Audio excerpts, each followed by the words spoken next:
ಹೊಸ ಚಂದ ನಿರೂಪಣೆ ಮಾಡ ಅವರು ಕೂಡ ಭಕ್ತಿ ಶರಣಾರ್ಥಿಗಳನ್ನು ಸಲ್ಲಿಸಿ ಎಲ್ಲ ಪತ್ರಿಕಾ ಮಾಧ್ಯಮದವರೇ, ದೃಶ್ಯ ಮಾಧ್ಯಮದವರೇ, ನಮ್ಮ ಧ್ವನಿ ವರ್ಧಕರವರೇ, ಫೋಟೋಗ್ರಾಫರ್ ಅವರೇ, ಇಲ್ಲಿ ಸೇರಿರ್ತಕ್ಕಂಥ ಎಲ್ಲ ಅಂಬಿಗ ಸಮಾಜದ ಎಲ್ಲ ಗುರು ಹಿರಿಯರೇ, ಶರಣ ಬಾಂಧವರೇ, ನಿಮ್ಮೆಲ್ಲರಿಗೂ ಶರಣಾರ್ಥಿಗಳು. ನಾನೇನು ಮಾತಾಡೋದೇನು ಉಳಿದಿಲ್ಲ. ನಮ್ಮ ಕಡೆ ಅಂತಾರೆ ಗುಡಿಯಲ್ಲಿರುವುದು ಗಂಟೆ, ಮರುಭೂಮಿಯಲ್ಲಿರುವುದು ಒಂಟೆ, ಟಿವಿ ನಾಯಕದಲ್ಲಿ ಬರುವುದು ಈಗೂ ಉಂಟೆ. ನಮ್ಮ ಬಸವರಾಜ ಸರ್ ಮಾತನಾಡಿದ ಮೇಲೆ ನಾನು ಮಾತನಾಡೋದು ಉಂಟೆ ಉಂಟೆ ಉಂಟೆ ಅಂತ ನನಗೆ ಅನ್ಸ್ತಾ ಇರ್ತದೆ. ಯಾಕಂದ್ರೆ ಏನು ಏನು ಹೇಳಬೇಕು ಅಂಬಿಗರ ಚೌಡಯ್ಯನವರ ಬಗ್ಗೆ ಎಲ್ಲ ಅವರು ಸವಿಸ್ತಾರವಾಗಿ ನಮ್ಮ ಸರ್ ಅವರು ನಿಮಗೆಲ್ಲ ಹೇಳಿದ್ದಾರೆ. ಅಂಬಿಗರ ಚೌಡಯ್ಯನವರು ಅಂತಂದ್ರೆ ಅದ್ಭುತ ಕ್ರಾಂತಿ ಪುರುಷ ಅವರು. ಈಗ ಹೆಂಗಿರ್ತಾರೆ ಅಂತಂದ್ರೆ ಒಳಗೊಂದು ಹೊರಗೊಂದು. ಈಗೆಲ್ಲ ಸಮಾಜ ಹೆಂಗ್ ಬದಕಾಗತ್ತ, ಒಳಗೊಂದ ಒಳಗ ಹಿಂದ ಹೆಂಗ್ ಮಾತಾಡ, ಮುಂದ್ ಬಾರಿ ಚಂದ ಮಾತಾಡ, ನೀನ ಬಾರಿ ನಿನ್ನಂಗ ಯಾರು ಇಲ್ಲ, ಮುಂದ ಆಕಳ ಮುಖದಂಗ ಇರೋದ, ಇನ್ನು ಕತ್ತಿ ಬದುಕಿನ ಕೊಡೋದು, ಪಾಯ ಬೆಲ್ಲದಂಗ ಮಾತಾಡೋದು, ಎದೆ ಕತ್ತಿ ಎತ್ತ ವಿಚಾರ ತುಂಬಿಕೊಳ್ಳೋದು. ಎಷ್ಟು ಜನ ತುಂಬಿಲ್ಲ. ಮುಂದೆ ದೋಸ್ತ, ಗೆಳೆಯ, ಗೆಳತಿ, ಸ್ನೇಹಿತೆ ನಿನ್ನಂಗೆ ಯಾರು ಇಲ್ಲ ಅಂತ ಮುಂದೆ ಬಹಳ ಚಂದ ಮಾತಾಡೋದು. ಇಲ್ಲ ಮುಂದ ಏನಿಲ್ಲ, ಅವ್ರ ಕಣ್ಣಿಗೆ ಏನ ಕಾಣ್ತದ, ಈ ಎಲ್ಲಾ ಶರಣರಲ್ಲಿ ಒಂದು ಕೈ ಸತ್ಯವನ್ನು ಹೇಳುವಂತ ಅಪರೂಪದ ಶರಣ ಯಾರಂತಂದ್ರೆ ಅದು ಅಂಬಿಗರ ಚೌಡಯ್ಯ ಅಂತಕ್ಕಂಥದ್ದು. ಏನು ಬರ್ತಾರ ಅದನ್ನ ನೇರ ನೋಡಿ ಬೆರಸು ಮಾತು ಅಂತ ಹೇಳಿ ಸಮಾಜವನ್ನು ಪರಿವರ್ತನೆ ಮಾಡಿದಂಥವ್ರು ಅದು ಅಂಬಿಗರ ಚೌಡಯ್ಯನ ಅಂತಕ್ಕಂಥದ್ದು ಅರ್ಥ ಮಾಡೋದು. ಅವ್ರು ಹೇಳಿದ ಮಾತು ನಾವೇನ್ರ ಈಗ ಹೇಳಕ್ ಸ್ಟಾರ್ಟ್ ಮಾಡಿಬಿಟ್ಟೆ ಅಂದ್ರೆ ಸರ್ 120 ಕೇಸ್ ನಮಗೆ ಹೋಗುತ್ತಾವ. ಇವಾಗಿನ ಕಾಲದೊಳಗೆ ಅವ್ರು ಹೇಳಿದ ಮಾತು ನಾವ್ ಏನ್ರ ಹೇಳಕ್ ಆಗ್ತೇವೆ ಅಂದ್ರೆ ಸಮಾಜ ಸುಧಾರಣೆ ಮಾಡಕ್ಕ ಕೇಸ್ ಹಾಕೋ ನಮ್ಮ ಮ್ಯಾಲ ಅವ್ರ ತೂಕ ಅವ್ರಿಗೆ. ಆದ್ರೆ ಬಹಳ ಅದ್ಭುತವಾಗಿ ಅವರ ಕಾಯಕ ಏನಾಗಿತ್ತು ಅಂದ್ರೆ ನದಿಯನ್ನು ದಾಟಿಸುವುದು, ದೋಣಿಯಲ್ಲಿ ಕುಡಿಸಿ ಜನರನ್ನು ಕುಡಿಸಿ ಹುಟ್ಟನ್ನು ಹಾಕುತ್ತಾ ಆ ಕಡೆಯಿಂದ ಈ ದಡಕ್ಕೆ ಮುಟ್ಟಿಸುವ ಕಾಯಕ ಅದು ಅಂಬಿಗರ ಚೌಡಯ್ಯನವರ ಕಾಯಕ. ಈ ಅಂಬಿಗರ ಕಾಯಕ ಏನು? ನದಿಯನ್ನು ದಾಟಿಸುವುದು. ಈಗ ನೀರಾಗ ಮುಳುಗಿಸುವವರು ಬಹಳ ಜನ ಇರ್ತಾರೆ, ನೀರಾಗ ಮುಳುಗಿಸುವವರು ಬಹಳ ಜನ ಇರ್ತಾರ. ಆದ್ರ ಮುಳುಗದಂತೆ ಎಲ್ಲ ಜನರನ್ನ ತೇಲಿಸುವ ಸಮಾಜ ಯಾವ್ದಂತಂದ್ರೆ ಅಂಬಿಗರ ಸಮಾಜ. ಎಲ್ಲರನ್ನು ತೇಲಿಸುವಂತ ಸಮಾಜ.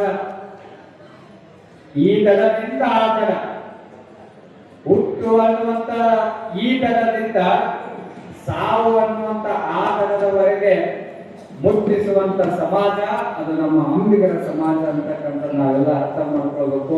ಅವರು ಹಲವಾರು ವಚನಗಳನ್ನು ಬರೆದಿದ್ದಾರೆ.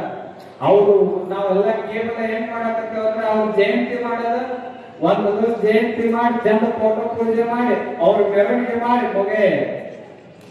ಅವ್ರು ಏನ್ ಹೇಳ್ತಾರ, ಅವ್ರ ಜಯಂತಿಗೆ ಒಂದು ಅರ್ಥ ಬರಬೇಕಾಗಿತ್ತಂದ್ರ ಅವ್ರಿಗೆ ಏನಾದ್ರೂ ನಾವು ಗೌರವ ಸಲ್ಲಿಸಬೇಕಾಗಿತ್ತಂದ್ರ ಯಾವಾಗ ಅವರಿಗೆ ಗೌರವ ಸಲ್ಲಿಸೋದಂತಂದ್ರ ಅವ್ರಿಗೆ ಏನು ನಮ್ಗ ತತ್ವಗಳನ್ನ ಹಾಕಿಕೊಟ್ಟವರಲ್ಲ, ಆ ತತ್ವಗಳನ್ನ ನಮ್ಮ ಜೀವನದೊಳಗೆ ಯಾವಾಗ ಅಳವಡಿಸ್ಕೊತೇವಲ್ಲ ಅವಾಗ ಅವ್ರಿಗೆ ಗೌರವ ಸಲ್ಲಿಸಬೇಕಾಗ್ತದೆ ಅರ್ಥ ಮಾಡ್ತೇವೆ. ಯಾಕೆ ಅವ್ರ ತತ್ವ ಅಳವಡಿಸ್ಕೊಂಡಾಗ ಅವ್ರು ಒಂದು ಬಹಳ ಅದ್ಭುತವಾದ ವಚನ ಹೇಳಿದ್ರು. ನಮ್ಮ ಬಸವರಾಜ ಹೇಳಿದ್ರು, ಕಟ್ಟಿದ ಲಿಂಗವ ಕಿರಿದು ಮಾಡಿ, ಬೆಟ್ಟದ ಲಿಂಗವ ಇರಿದು ಮಾಡಿ, ಮಾಡುವ ಪರಿಯ ನೋಡ, ಇಂತಪ್ಪ ಲಕ್ಷಿ ಮೂಲರ ಕಂಡರೆ ಗಟ್ಟಿ ಉಳ್ಳ ಪಾದರಕ್ಷೆಯ ತೆಗೆದುಕೊಂಡು ಲೊಟ ಒಡೆಯತ್ತಾತ ನಮ್ಮ ಅಂಬಿಗರ ಚೌಡಯ್ಯ. ಯಾರಿಗೆ ಯಾರು ಕಟ್ಟಿದ ಲಿಂಗ ಬಿಟ್ಟು ಕೇಸಿಂದ ಯಾರು ಲಿಂಗ ಕಟ್ಟಬಹುದಾದ್ರೆ ಲಿಂಗ ಪೂಜೆ ಮಾಡಲಾರ್ದೆ ಬರೇ ಹೊರಗಿನ ದೇವ್ರನ್ನ ಯಾರು ಪೂಜೆ ಮಾಡ್ತಾರಲ್ಲ, ಹೊರಗಿನ ದೇವ್ರ ಪೂಜೆ ಮಾಡ್ರಿ, ಬೇಡ ಅನ್ನಂಗಿಲ್ಲ. ಮೂಲ ನಾವು ಶುದ್ಧ ಆಗ್ಬೇಕಲ್ಲ. ನಮ್ಮ ಅಂತರಂಗ ಶುದ್ಧ ಇದ್ರೆ ಬಹಿರಂಗದ ದೇವ್ರ ನಮ್ಗೆ ಆಶೀರ್ವಾದ ಮಾಡ್ತಾನೆ. ನಮ್ಮ ಅಂತರಂಗ ಎಲ್ಲ ಹೊಲಸಿಟ್ಕೊಂಡು ಯಾವ ದೇವ್ರ ಹತ್ರ ಹೋಗೋ ಪ್ರಯೋಜನ ಇಲ್ಲ.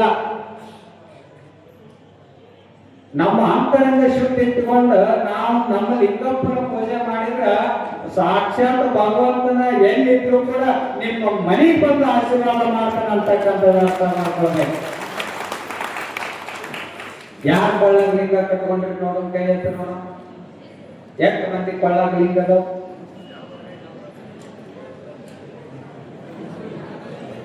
ನಾವೆಲ್ಲ ಅಂಬಿಗ ಸಮಾಜದವರನ್ನು ನೀವೆಲ್ಲ ಹೇಳ್ತೀರಿ. ಯಾರು ಕೊಳ್ಳಾಗ ಲಿಂಗ ಅದಾವ? ಹಿಂಗಾದ್ರೆ ಉಪಯೋಗ ಆಗಲ್ಲ. ಅವ್ರು ಜಯಂತಿ ಮಾಡಿದಕ್ಕೆ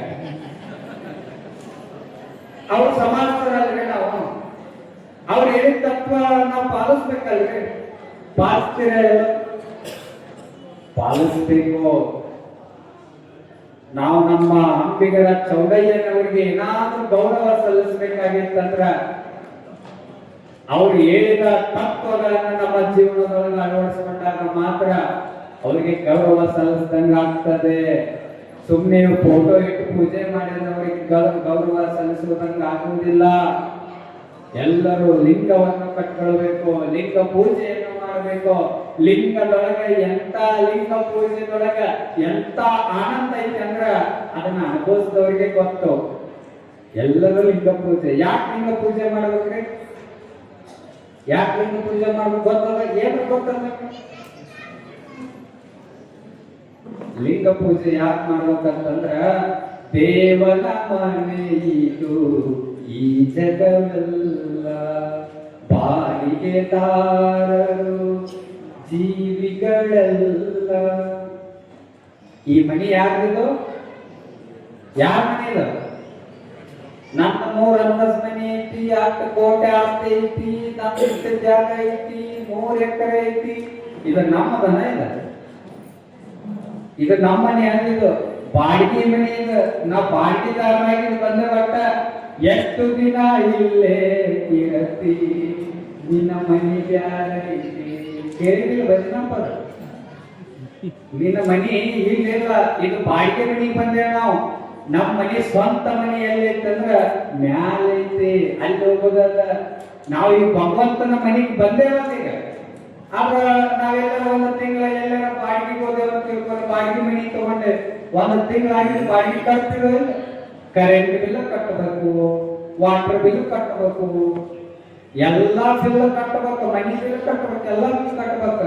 ಆದ್ರೆ ಭಗವಂತ ಉಸಿರಾಡಕ್ ಚಲೋ ಗಾಳಿ ಕೊಟ್ಟಾನ, ಕುಡಿಯಾಕ ನೀರು ಕೊಟ್ಟಾನ, ಮಲ್ಕೊಳಕ ಜಾಗ ಕೊಟ್ಟಾನ, ತಿನ್ನಾಕ ಅನ್ನ ಕೊಟ್ಟಾನ, ಎಲ್ಲಾ ಕೊಟ್ಟಾನ ಭಗವಂತ. ಭಗವಂತಗೆ ನಾವೇನು ಬಾಡಿಗೆ ಸಲ್ಲಿಸಿದ್ರಿ? ನಾವು ಬಾಡಿಗೆ ಕಟ್ಟಬೇಕಲ್ಲ ಭಗವಂತ.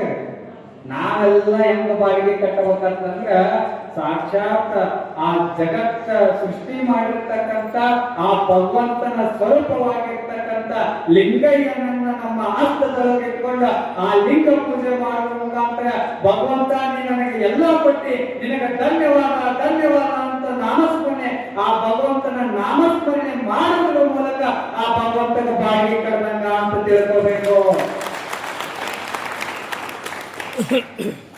ಹೆಂಗ್ ಬಾಡಿಗೆ ಕಟ್ಟದಂಗ?